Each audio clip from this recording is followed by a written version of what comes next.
Radio à vous l'été, l'esprit patriotique. Merci de votre fidélité sur le 3xcanalcast.ch et sur Radio à vous l'été, la voix de la résistance du peuple togolais.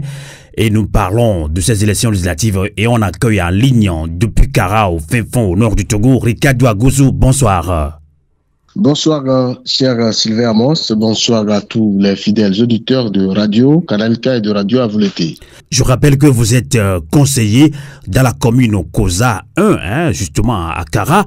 Alors, on parle de ces élections législatives. Le 13 avril prochain, les Togolais sont invités au double scrutin, les législatives et les régionales. Alors, Ricardo Aguzou, quel regard portez-vous sur l'organisation de ces élections ? Les élections législatives régionales, il faut donc préciser que les élections législatives devraient avoir lieu en novembre et décembre passés et préciser également que les élections régionales n'ont jamais été organisées au Togo. C'est la toute première fois que nous irons à ces deux élections. Donc, les élections législatives étaient attendues depuis la fin du mandat de cette législature. Vous avez su écouter les cris de l'opposition qui étaient restés dans une situation un peu perdue parce que le chronogramme de ce scrutin n'était pas connu et le pouvoir a gardé le silence où c'est le chef de l'État qui a annoncé de façon spontanée que les élections seront organisées à la fin du trimestre de cette année. Alors, d'un coup magique, on nous annonce que les élections auront lieu le 13 avril 2024. Il faut reconnaître que depuis que ces élections ont été annoncées pour le premier trimestre, le pouvoir est resté toujours muet pendant tout le mois de janvier. Ce qui a fait perdre les pédales à l'opposition. Tout le monde était dans une incertitude. On se posait la question, est-ce que ces élections auront lieu? D'autres même sont rentrés dans l'explication comme quoi ces élections seront organisées en 2025 pour être des élections générales. Donc, on vient surprendre l'opposition pour un scrutin qui sera un scrutin décisif, les législatives et régionales, et on continue dans une lancée très précipitée. On a l'impression que le pouvoir a pris tout le temps de s'organiser et quand il est prêt, il va donc drainer l'opposition vers une élection déjà en avance, pipée. Alors, il faut reconnaître que dans cette situation, l'opposition également s'est prononcée par médias interposés. Et l'objectif que le pouvoir a voulu poursuivre, c'était d'amener l'opposition peut-être à l'abattoir, c'est-à-dire amener l'opposition devant les faits accomplis. Mais l'opposition également est en train de s'organiser sur le terrain. On se rend compte que tous les états-majors se mobilisent, les groupes indépendants également, la société civile également a lancé un appel à la mobilisation.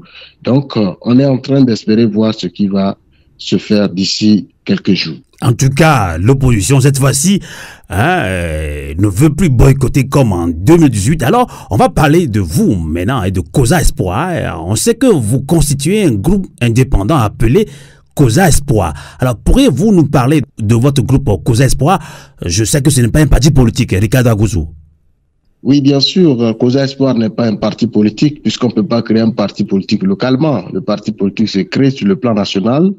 Nous ne sommes ni une association, ni un mouvement politique. Nous sommes juste un groupe qui s'est constitué en 2019 pour participer aux élections locales. Alors, ce groupe est resté soudé. Il a su également s'implanter un peu partout dans les cantons. Et c'est ce groupe qui s'active dans la Koza pour participer à ces deux scrutins. Alors, Koza Espoir devient une force politique dans la préfecture de la Koza, puisque nous avons fait notre preuve au conseil municipal de Koza 1 après les locales de 2019. Et donc, c'est au nom de ce groupe indépendant que nous sommes en train de nous activer. Donc, si je comprends bien, Ricardo Aguzou sera candidat pour le compte de Koza Espoir pour ces élections législatives régionales dans la Koza. Oui, Koza Espoir s'est prononcé publiquement le 16 janvier 2024 et a pris la décision de participer à ces élections. Vous l'avez su bien situé au début, que l'opposition ne boycottera plus à cette élection. C'est vrai, nous avons commis une erreur, une petite erreur. C'était une mauvaise lecture du jeu politique. Et donc, cette fois-ci, ayant tiré toutes les leçons et ayant vu les conséquences du boycott de l'opposition, je crois que personne n'est plus encore dans la logique de ne pas participer à ces élections. Et donc, dans la COSA, c'est vrai, nous avons laissé entre-temps le boulevard, mais depuis les élections locales de 2019, où l'opposition a pris quelques sièges dans les 4 communes, je pense que les choses bougent et COSA Espoir, à Goujo Ricardo que je suis, nous sommes très prêts pour participer à ces élections. D'accord. Alors, vous dites que vous êtes prêt. Donc, on va voir le côté financier, puisque il y a toute l'opposition qui crie. Voilà, on veut bien y aller, mais il faut aussi se préparer. Alors, aujourd'hui, l'État a augmenté la caution qui passe de 100 000 francs CFA à 500 000 francs CFA pour les candidatures aux élections législatives et de 20 000 à 200 000, justement, si j'ai les bons chiffres. Hein. Alors, êtes-vous prêt dans COSA Espoir financièrement pour y participer? Vous savez, la préparation, ce n'est pas maintenant. Je crois que le côté financier ne devrait pas être le point qu'il faut brandir pour affaiblir ses adversaires politiques. Mais je voudrais qu'on comprenne un peu la stratégie du régime. J'ai l'habitude de dire sur les antennes ici que le régime achète son pouvoir de l'extérieur à l'intérieur. De l'extérieur, vous voyez tous les mouvements du chef de l'État. Quand vous voyez les mouvements du chef de l'État, qui n'a même pas le temps pour son peuple, vous posez la question pourquoi il le fait. Il sait ce qu'il fait, parce que le pouvoir, pour l'avoir, il y a 3 piliers. Il faut d'abord le terrain, il faut la diplomatie, il faut de l'argent. Et pour faire la diplomatie, il faut de l'argent pour faire cette diplomatie. Alors, à l'extérieur, on veut avoir une image très belle pour avoir le soutien de l'extérieur et venir piétiner son peuple. Voilà un peu la stratégie de ce régime. Et tout ceci-là, c'est nos ressources qui sont vilipendées ou bien qui sont utilisées pour aller acheter son pouvoir de l'extérieur. Et après avoir utilisé nos ressources pour acheter son pouvoir de l'extérieur, le pouvoir vient nous parler dans un langage cru. Ne peut participer à ces élections que qui peut, parce que moi, j'ai déjà les ressources que vous nous donnez, nous les avons confisquées, nous allons maintenant vous dire qu'il faut de l'argent. En fait, c'est le langage du régime. Et j'avais l'habitude de dire que nous, en tant qu'acteurs politiques ou de la société civile, on devrait s'attendre à un tournant où le pouvoir devrait nous dribbler. Et il nous amène sur le côté financier. Alors, il faut reconnaître qu'aujourd'hui, cette attitude du pouvoir doit être dénoncée comme ce que les gens sont en train de le faire, mais cela ne peut pas nous empêcher à participer à ces élections.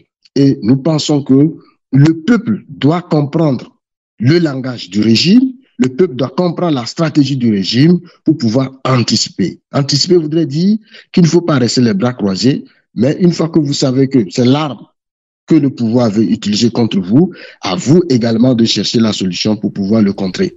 J'ai toujours dit qu'il faut aller sur tous les terrains avec ce régime. Marquage à la culotte. Si vous amène dans un désert, soyez prêts à pouvoir l'affronter là. En tout cas, on voit, exactement, Ricardo Agozo, on voit que vous êtes déjà très déterminé. Pour vous, le côté financier ne devrait pas poser un problème. Mais jusque-là, bon, il y a beaucoup de citoyens togolais qui pensent qu'une caution de 500 000 francs CFA pour la candidature, là, ça suscite également colère, indignation dans les rangs de l'opposition également. Stratagème pour empêcher les candidats de l'opposition d'avoir un nombre important de candidatures. Mais c'est déjà clair que le régime ne veut pas aller à ces élections avec ses adversaires politiques. C'est pour écarter les adversaires politiques. C'est pour écarter l'opposition. Vous savez, nous sortons d'une crise financière qui est reconnue par tout le monde. Et le pouvoir lui-même l'a dit. Ça a commencé par la Covid, où nous savons tous les États sont rentrés dans une situation difficile. Le Togo n'est pas resté indifférent dans cette situation. Nous sommes passés de la Covid jusqu'à la guerre ukraino-russe. Tout le monde sait ce qui s'est passé.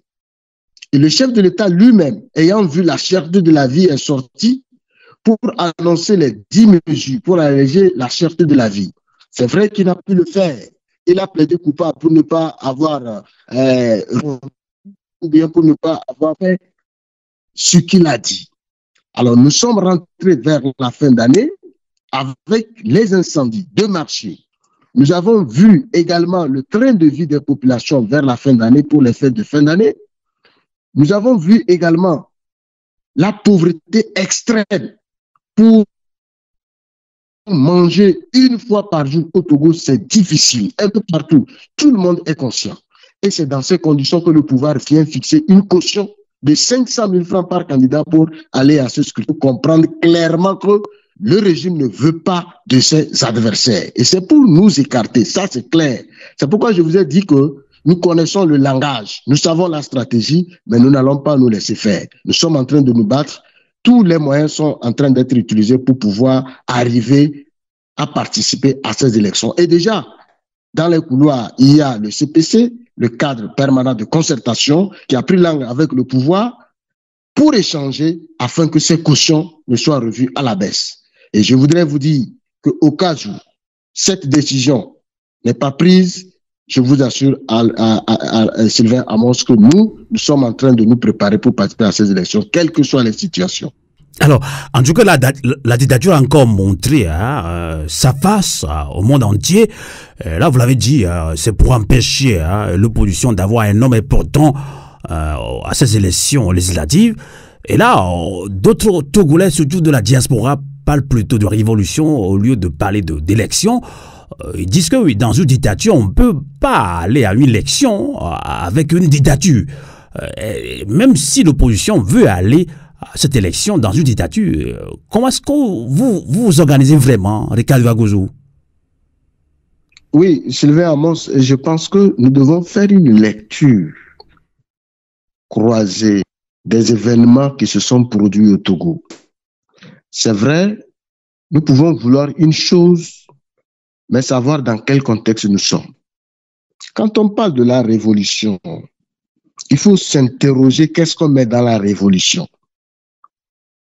Le peuple togolais s'est levé à l'unanimité. Nous avons vu la masse ou les masses dans toutes les rues en 2017. Après, il faut reconnaître que cette mobilisation a mené l'opposition à boycotter le scrutin de 2018.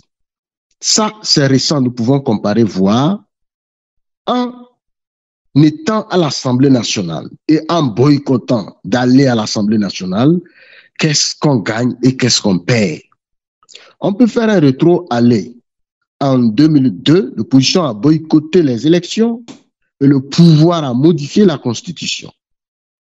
Ça, nous tous, nous le savons. Après, en 2018, nous avons commis la même erreur. Nous avons pensé faire une révolution. Tout le monde l'a chanté. Le mandat est terminé aujourd'hui et nous avons vu tous que cette mandature, c'est-à-dire que cette législature nous a produit en termes de loi. On dirait comme si les lois sont passées par le moulin. Il suffit d'envoyer et on écrase, on vous donne le produit final. La première action de cette assemblée était d'aller charcuter la loi sur les manifestations, ce qui nous a bloqués. Et personne aujourd'hui n'est en mesure de sortir dans la rue pour manifester. La loi même a prévu des manifestations qui doivent se faire dans la brousse. Et tout ceci, ça n'inquiète personne. Et les gens continuent par chanter la révolution. Je suis d'accord pour la révolution. Mais il faut reconnaître que les élections n'empêchent pas la révolution. Les élections peuvent découler, peuvent créer une autre révolution. Vous avez vu un peu au niveau du Congo aujourd'hui ce qui s'est passé. Nous avons vu après l'élection, directement, il y a eu un chamboulement. Je parle, du Gabon. Les élections créent une révolution.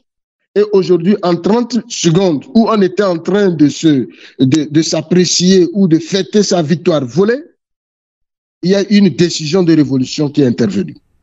Nous avons vu la RDC où je parlais. Au niveau des élections, où Tshisekedi a su s'en sortir dans une négociation. Ça, c'est par élection. Et en fin de compte, on pouvait tout dire, mais de toutes les façons, il y a eu alternance. Ce qui voudrait dire que toutes les occasions qui sont permises à un peuple ou à l'opposition d'aller dans la conquête de l'électorat ou d'aller vers les populations pour échanger et de vendre leurs produits politiques, il ne faut pas refuser. D'accord. C'est en ce sens que je voudrais dire que les élections ne devraient pas aujourd'hui être une occasion pour aller blaguer avec le peuple, mais une occasion d'appeler le peuple à se préparer à une révolution que nous pouvons appeler révolution électorale. Ça peut aussi nous amener à la conquête du pouvoir. En tout cas, je ne pense pas que vous allez convaincre beaucoup de Togolais par rapport à ce que vous dites, parce que ça fait des années, on fait la même chose.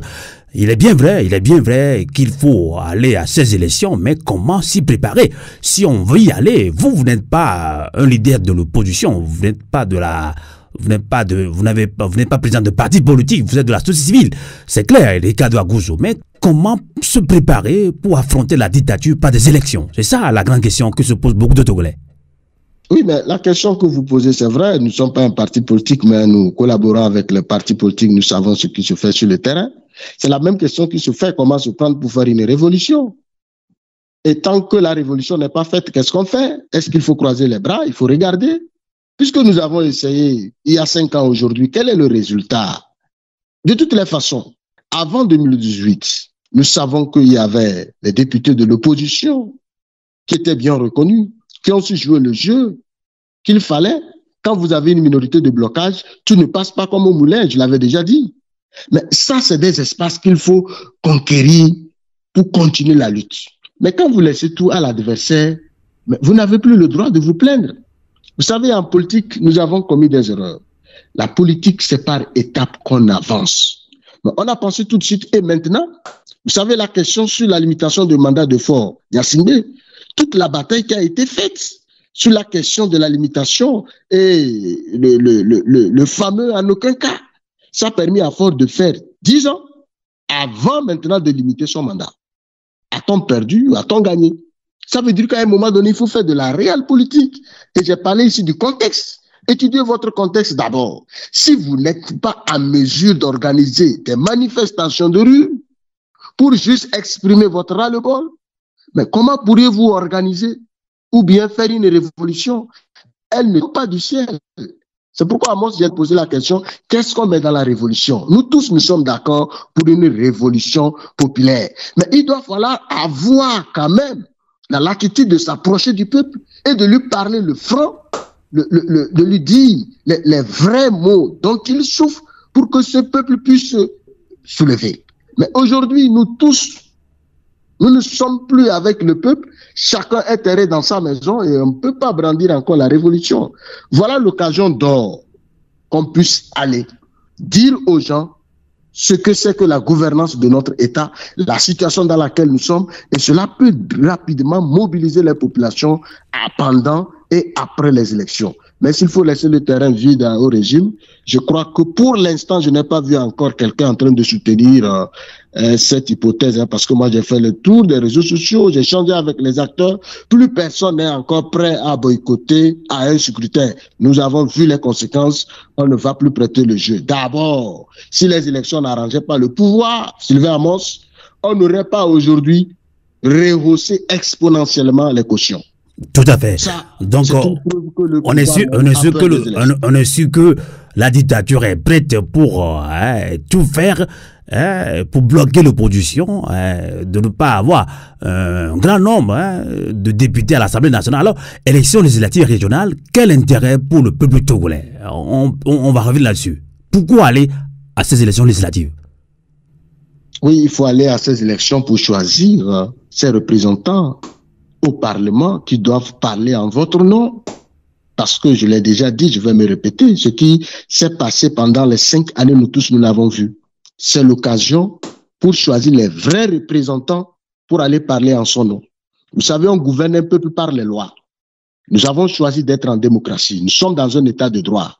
Et c'est les lois qui nous gouvernent.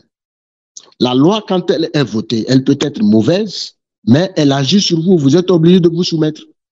Ça veut dire que si le peuple rate cette occasion de ne pas choisir ceux qui doivent aller parler en leur nom et voter les lois conformes à la démocratie que nous voulons, ça voudrait dire que les gens peuvent brandir la démocratie, mais rester toujours dans l'autocratie. C'est l'intérêt aujourd'hui de mettre fin à ce parcours de ces gens qui sont allés au Parlement et qui nous ont fait reculer de plus de 20 ans en arrière en termes de démocratie et de respect des droits de l'homme.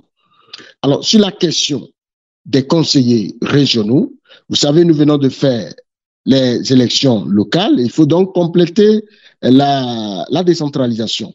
Si vous avez bien observé ce qui se fait dans les communes, puisque les gens veulent tout de suite voir les choses changer, mais ce n'est pas aussi possible. Mais il y a un changement de mentalité qui se fait dans nos communes. Je vais vous dire que dans la commune de Koza 1, nous sommes arrivés à changer quand même l'image de l'opposition dans les mentalités de nos parents. En tout cas, Ricardo, attendez, vous allez continuer, puisque vous avez déjà avancé sur une question que je voudrais vous soumettre. Alors, vous êtes dans une circonscription électorale dite justement fief du parti au pouvoir. Pendant longtemps, la région septentrionale a été considérée comme fief du parti au pouvoir. Alors, pensez-vous avoir les moyens de battre le parti au pouvoir? Ricardo Agouzou, sans langue de bois.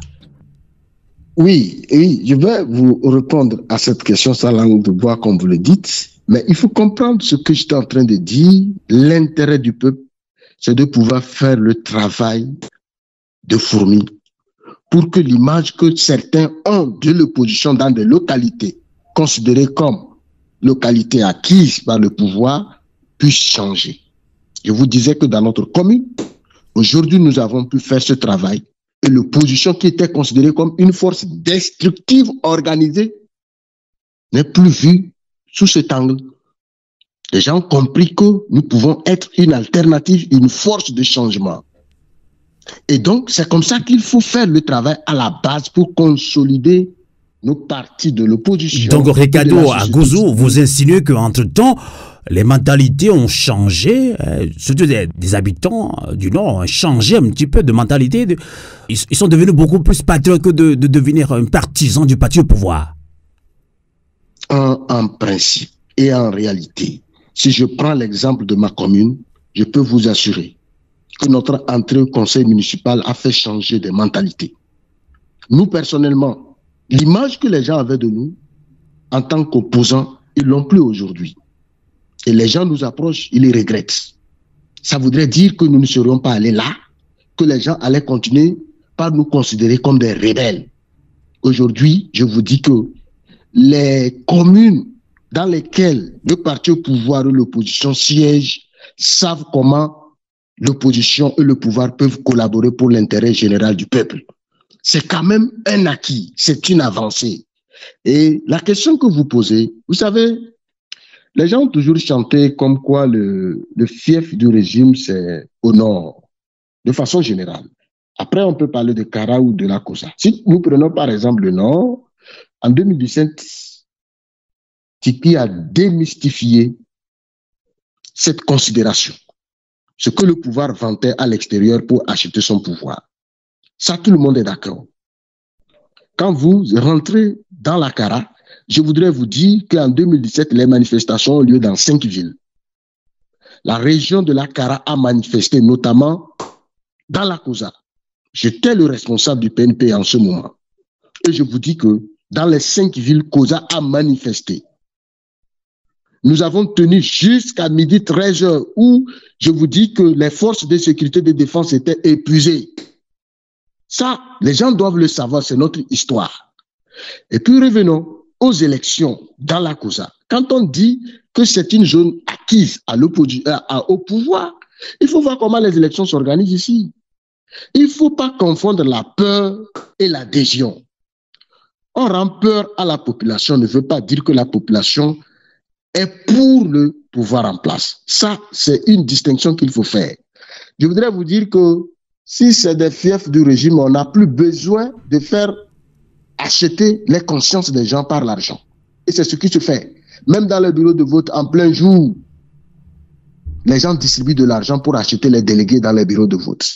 Vous savez, on a soif, on affame le peuple pour enfin l'acheter le jour du scrutin. Dans un fief d'un pouvoir, d'un régime de plus de 50 ans, on ne devrait pas le faire. Et les gens doivent comprendre que c'est une question de peur. Et puis, il faut aussi reconnaître qu'il y a ce qu'on appelle la solidarité ethnique dans la question politique dans nos États africains. Vous savez, quand vous créez un parti politique, là où vous êtes né, votre ethnie vous soutient à 100%. C'est vrai qu'il peut y avoir des gens qui ne sont pas d'accord avec vous, mais souvent l'expression utilisée, il est de chez nous. Et ça, ce n'est pas au niveau du NIR seul. Ça se trouve au niveau de l'opposition. Au plan africain, il y en a. Mais cela ne veut pas dire que cette solidarité est une démission totale du peuple pour dire que nous sommes exposés, nous voulons qu'on fasse de nous ce qu'on veut. Ce n'est pas cela. Et qu'est-ce qui se fait? Le pouvoir n'est pas au niveau central pour dicter les lois, mais quand mon frère a un poste de responsabilité, c'est lui qui agit sur toute la famille pour que personne ne parle contre le pouvoir parce que lui, il veut protéger son père. Et vous, vous êtes dans la soumission de votre frère pour protéger son père. Et quand vous bougez un peu, on mate. Parce que lui, il n'est pas dans la question de la politique, mais il est sur le terrain de conserver son père. C'est ce qui se fait chez nous. Et on devrait le comprendre pour ne pas généraliser, dire que cette communauté ou telle, c'est un soutien total au régime. La preuve, quand vous arrivez dans la région de la Kara, quand vous arrivez dans la préfecture de la Kosa, tous les partis, je peux dire tous les partis si je n'exagère pas, certains partis ont leurs représentants ici.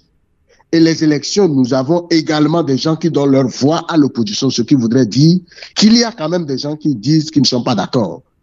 Moi, par exemple, qui ai créé Kosa Espoir, nous avons eu un score pour siéger au conseil municipal. Et dans les 4 communes se trouve l'opposition. Même à Pia se trouve l'opposition. Ce qui voudrait dire que ce n'est pas une ville acquise au régime. Tout à fait. Mais Alors, les frères qui ont gagné des postes agissent sur leur population, sur leur famille, pour les rendre peur afin de se soumettre toujours pour que eux qui ont déjà gagné leur pain puissent le conserver. C'est comme ça qu'il faut lire la politique chez nous. et c'est dommage.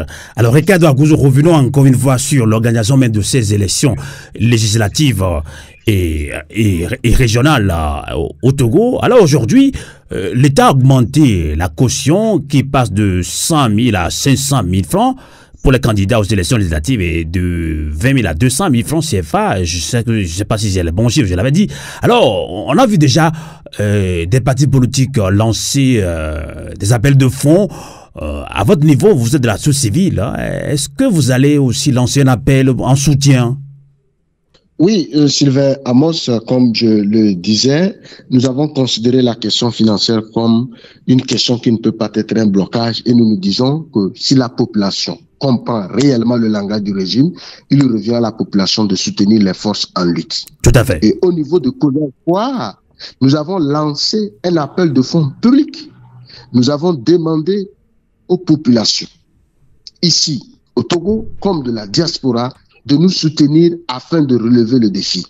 Nous n'allons pas être écartés parce que les gens estiment qu'ils ont notre argent et que nous, ils nous ont appauvris aujourd'hui, nous n'avons pas le droit de rester à des postes de décision. Donc, nous lançons un appel à la population à travers cette émission pour qu'ils puissent nous soutenir afin que notre liste puisse être déposée et participer à ce scrutin. Nous avons une mission spéciale dans la Kosa. La mission spéciale est celle d'amener les gens à comprendre que quand on parle de l'opposition, c'est pas des gens qui viennent pour gâter. Parce que c'est le discours du pouvoir tous les jours.